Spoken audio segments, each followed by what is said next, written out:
This is the first Mortal Kombat movie in which I understand the intricacies of the plot.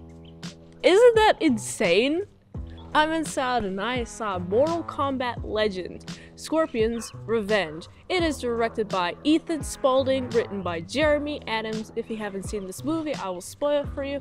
This was requested by a Patreon. If you'd like to fast track a movie review, patreon.com/ASEPresents. On with the review. This movie opens up with a father and a daughter, and the father is teaching the daughter about the scorpion. There's a scorpion in the middle of the woods. They're observing the scorpion being overrun by a bunch of ants, but it keeps on going, and the daughter's like, why is the scorpion still up? They go back to the village and they notice that the wife of the husband slash the mother of the daughter is dead and slaughtered alongside everybody else in this town. And there's people to assassinate him, but he uses his rage, and I love the animation in this.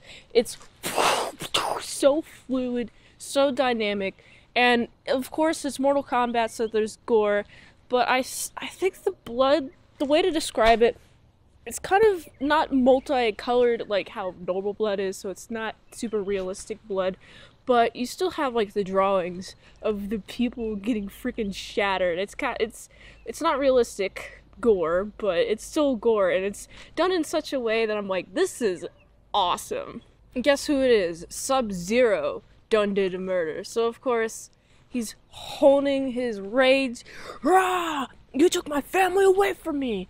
Because not only does he get the frickin' mother, he gets the daughter. And it's like so sad. I'm like, I was just with them, and now I feel the pain.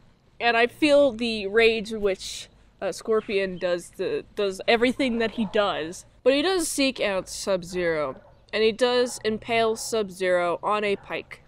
And himself as well. And then he dies. And that's satisfying. Except for it was actually the frickin' guy who leads Hell. He shape-shifted to look like Sub-Zero and killed Scorpion's family. And so he just like killed Sub-Zero for no reason. And I'm just like, oh no. Uh-oh. Well, how is Scorpion going to deal with this? Of course, he's obviously enraged. But beyond that, he's just rah, right, and he wants to get back to his family, but there's only one way to do it. He has to do these fights for who's going to protect the Earth realm.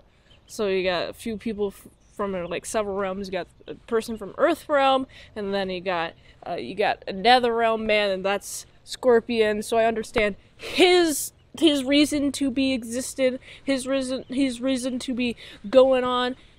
And then we meet other characters. Sonya Blade is a badass. Oh my goodness, she's awesome. I love her. And then we have the doofus Johnny Cage. He's really uptight and really self-centered, but there is a guy there. He's like, yeah, I've chosen him. He's right. He's right for the job. You just have to wait and see. And I love the exposure of showing literally just emerging, hey, there's realms and stuff. There's a bunch of like extra dimensions going on, and Johnny Cage the entire time is just like, oh, is this like some acting class? Okay. And Johnny Cage the entire time is like, oh, is this some acting gig? Okay, this is some really intense acting. And it takes him a while to admit that it's actually real.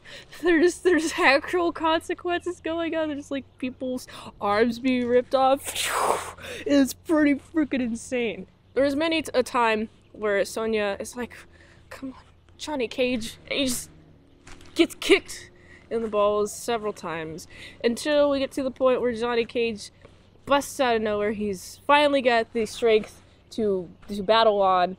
I don't know where the strength came from. I wish the movie showed a little bit where it came from. Maybe a little bit more time was given to showing how he got the sudden strength and courage to do this.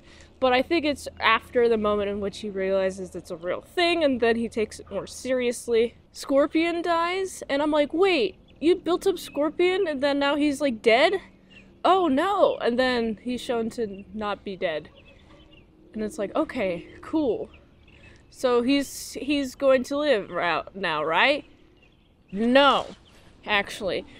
No, it was a person in Earthrealm. It was Johnny Cage. Johnny Cage he's chosen to be the winner. Because against all odds, he was able to fight these monsters slash people from the other realms with his brain and freaking out. He's got like insane reflexes in this. And then when he's chosen, then the island that they're all on starts crumbling.